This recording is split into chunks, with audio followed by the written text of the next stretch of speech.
In a small forgotten village, nestled between mountains and sky, there lived a girl named Sandra. Sandra was not like other children. Sandra had eyes that saw more than what was before her. These eyes saw into the future, a eyes that could see the beginning and the end.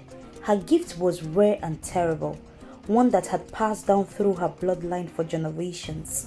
Sandra's childhood was filled with whispers. Her parents, her siblings, and even the villagers treated her differently. It wasn't always this way. In the beginning, Sandra was just a curious little girl who would play by the river, imagining adventures that were far from the sleepy world she lived in. But things changed on her 6th birthday. That was the day Sandra saw her first vision. Her mother Aisha was the first to feel the weight of Sandra's sight. It was a vision of her own death, quiet and sudden, like a night sky. "Mama, don't go to the river," Sandra whispered one evening as her mother prepared to go fetch water from the river bank. Aisha frowned. "Why, my child? The river is saved." But Sandra's voice trembled. I saw it, Mama. You won't come back." And that night, Aisha stayed home. The next morning, a neighbor was found drowned in the river, tangled in reeds. Aisha became scared and told her mother, but her mother only smiled and told her, "Sandra is the chosen one." Aisha became really worried, for the last carrier of these gifts and the ones before them never had a good ending in life, and this because people see them as witches. One sunny morning, Sandra stands quietly in the corner, watching her parents speak to her teacher. Sandra's mother said to the teacher, "She doesn't talk much these days, not since her grandmother passed. She was close to her." Oops, did I just skip the part where I say months after Sandra's first vision, her grandmother died? Yes, she died, and that's because once a vision is being seen by another in the family, the first carrier dies months or days after, and so the family gets to share their last memories with their loved one. Aisha knew this, as it has been ongoing for generations. Back to Aisha and Sandra's teacher, and so the teacher responded, "It's normal for children to grieve in their own way." Sandra's eyes drift towards her teacher's face, and suddenly she freezes. She sees a vision. Her teacher slumped over a desk, motionless, with a spilled cup of coffee. Sandra whispers, Auntie, 2 days. You will die in 2 days." Sandra's teacher stood still, her mouth wide open. She couldn't understand what Sandra was saying. "What do you mean by 2 days I will die?"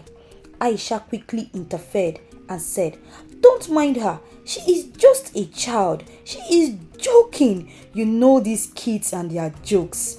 Get inside, you this child. Always talking. Please, don't mind her." "Mrs. Aisha, leave the child alone. See you in school tomorrow, Sandra." Sandra nodded and said, "Don't go to school in 2 days, please." "Okay, my darling," her teacher responded. And so, Sandra went to school the next day and still saw the same vision of her teacher coming to school and slumped over a desk.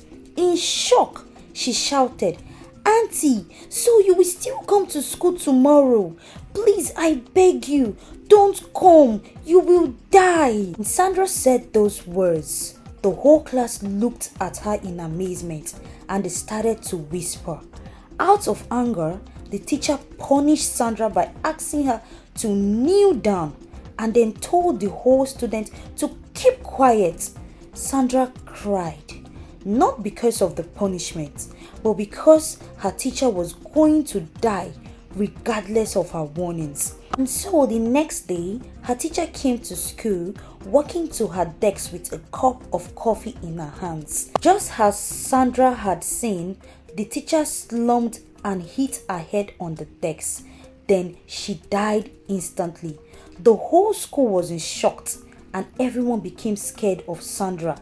This made her parents sad and begged her never to say anything to people again. Years passed. Sandra is now a teenager. One morning, Sandra was sitting by herself, sketching images of faces she had seen in her visions. Her siblings were watching from the door. Did we talk about Sandra's family? No. Now let me tell you a little bit about them. Sandra is from a family of 5. Her father, whose name is Emeka, an Igbo man, and her mother, whose name is Aisha, an Hausa woman.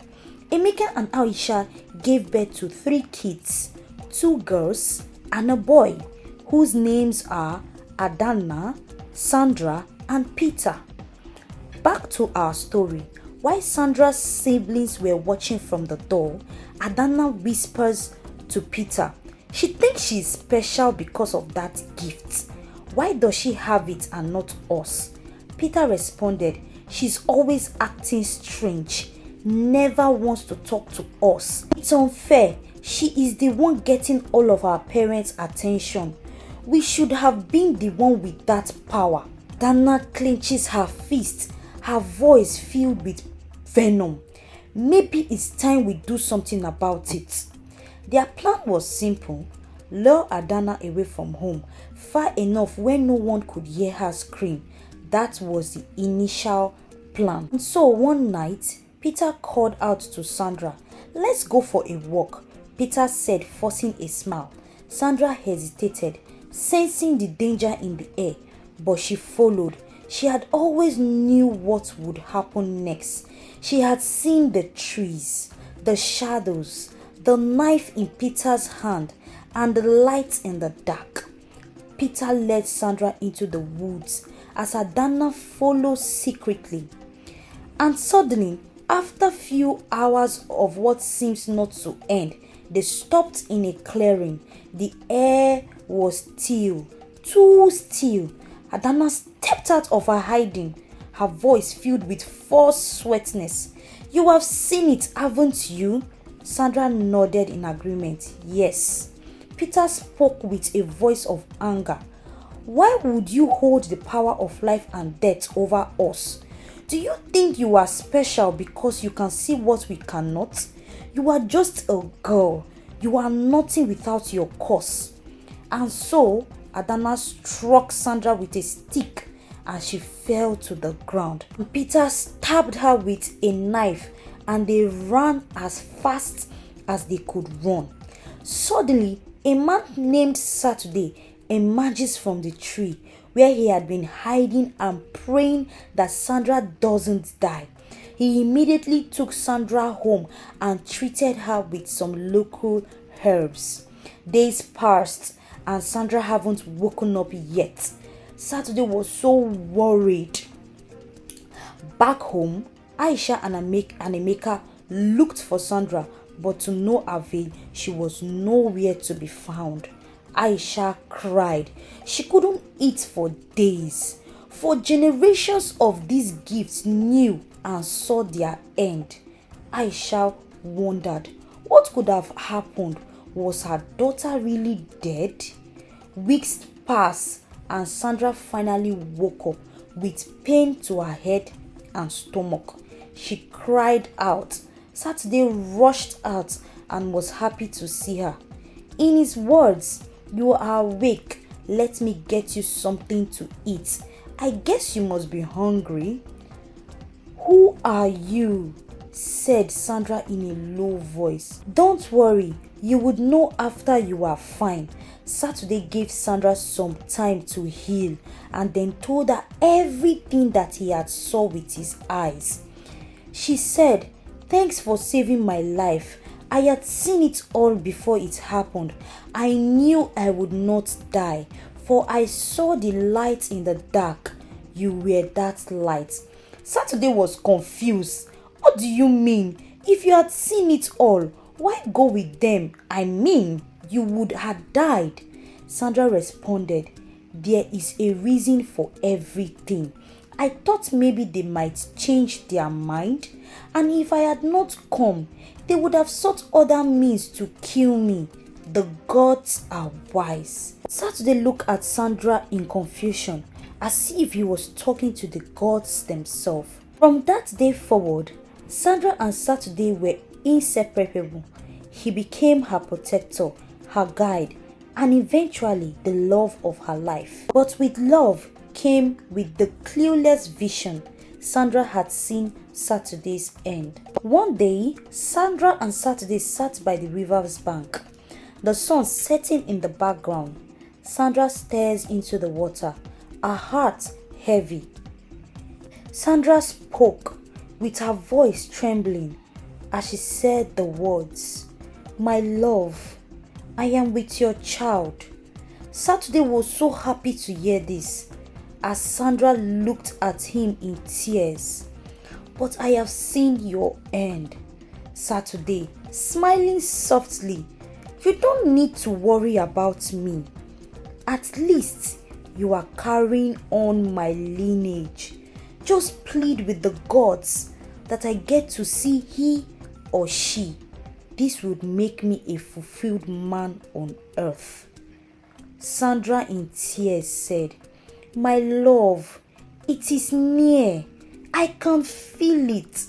Saturday responded and said, "Then maybe it is time to change the future, eh?" Sandra had always believed that what she saw was fixed and unchangeable, except avoided. But Saturday's words sparkled a flicker of hope. Could she alter the fate and save the love of her life and the father of her unborn child? Days later, Sandra embarked on a journey. She had heard of an oracle who could help her. The oracle was an old woman with a withered skin and a piercing eyes. The oracle spoke, "You have come to the end, a crossroad where both the living and the dead meet with their chi and cry for help. What can I do for you, my child?" Sandra responded, "I know you have seen it all. I have heard how powerful you are. Please help me.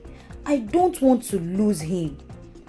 The oracle responded, "To save a life, you must sacrifice something of equal value. For this life you want to save is doomed.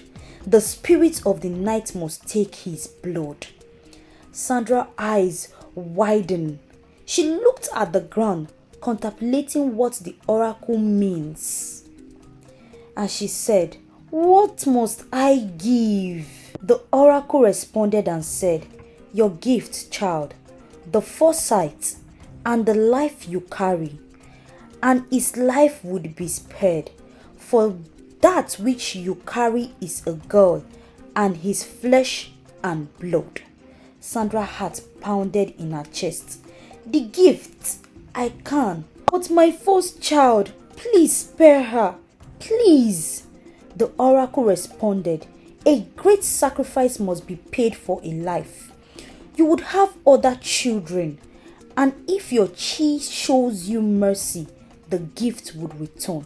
But my child, this is what must be done. You have just tonight. Tonight, child, you know what to do."